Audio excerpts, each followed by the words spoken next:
Brother Lauder begged me to tell a joke. What's the joke? Okay, if you don't go to church for 7 days, it makes 1 week.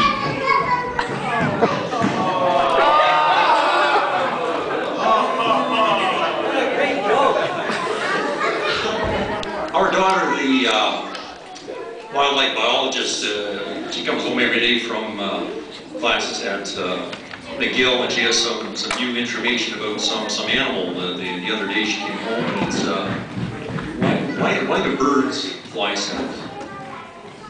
Because it's too far to walk. There's apparently some new information on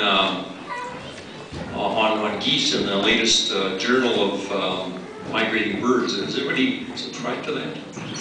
Yeah, I didn't think so. You know, when geese fly, they're making a heck of a lot of noise. And the least well, we always thought that the geese were encouraging each other, or the lead goose, but apparently what is actually taking place is the lead goose is always a male, and the others are females. And what they're saying is, you know we're lost, can we just stop and ask directions? I missed the talent show last year. I was in Australia working as a nanny. Our daughter in Sydney was pregnant with her second child. Her first child was 17 months at the time. She calls us up on Skype. Well, she gets very ill during her first trimester. She can hardly get out of bed. Calls us up on Skype and says, "Can you be here tomorrow?" Well, it's already tomorrow in Australia. So. Anyway, I showed up a couple of days later, climbed three stories to their apartment with my. And there they are standing at the door. She hands me Lex and said, "There's your grandfather." Runs to the bedroom. I didn't see her again for 7 weeks. Well, I'd see her briefly. She kind of charged from the bedroom to the bathroom, and she'd be on the floor, you know. Anyway, it wasn't too bad because they lived right across the street from Bondi Beach, which is the most famous beach in Australia. So we just go downstairs and across the street, and we're right on the boardwalk of Bondi Beach. It's so famous that they bring all the tourist buses there. So there's big buses of Japanese and Chinese tourists, and they'd see Lex, this little blue-eyed, blonde-haired little boy, and it's Nandi. Oh, and they want to take his picture and touch him to see if he was real. And hug him, and it was cool. I practiced my Japanese, ohayogozaimasu, and my Mandarin, wobo shuo chungmen. And Lex and I said, here's a marvelous opportunity. We made this little sign.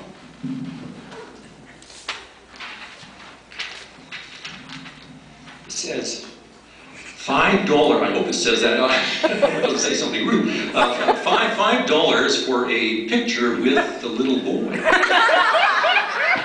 So we made a fortune. Now, don't tell his mother this because she still doesn't know.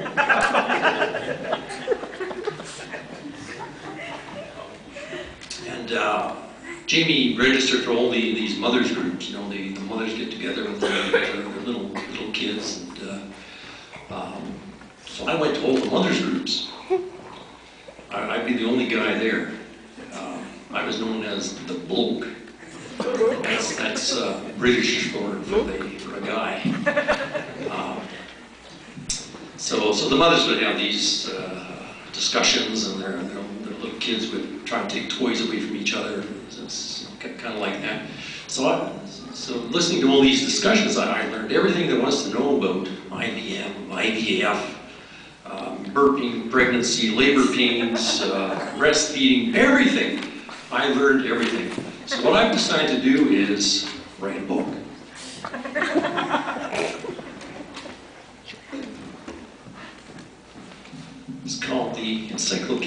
of motherhood. I thought maybe I would share a few excerpts with you. Section here on, I call it, what my children have taught me. There is no such thing as childproofing your house. If a 4-year-old's voice is louder than 200 adults in a crowded restaurant, when you hear the toilet flush and the words, "uh-oh," it's already too late. Play-Doh and microwave should never be used in the same sentence. No matter how hard you try, you can't baptize cats.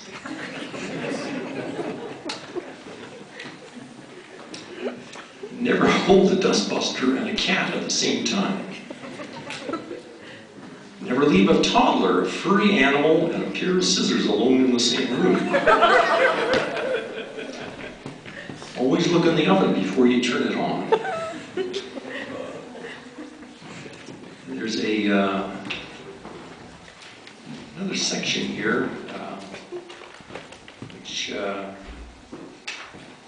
is for mothers with at least 3 to 4 children. Now, Sister Dukovan co-authored this with me.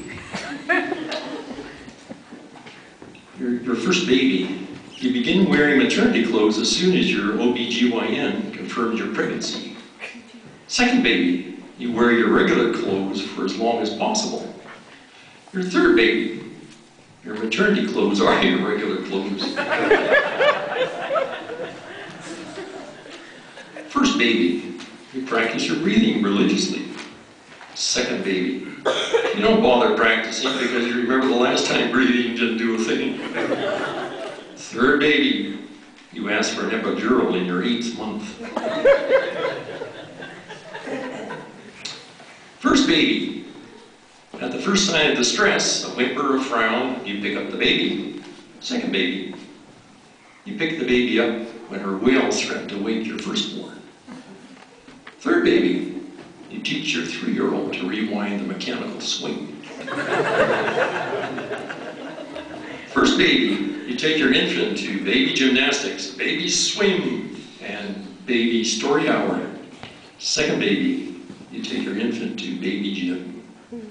Third baby, you take your infant to the supermarket.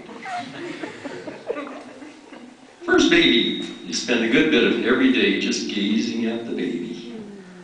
Second baby, you spend a bit of each day watching to be sure your older child isn't squeezing, poking, or hitting the baby. Third baby, you spend a little bit of every day hiding from the children. Thank you.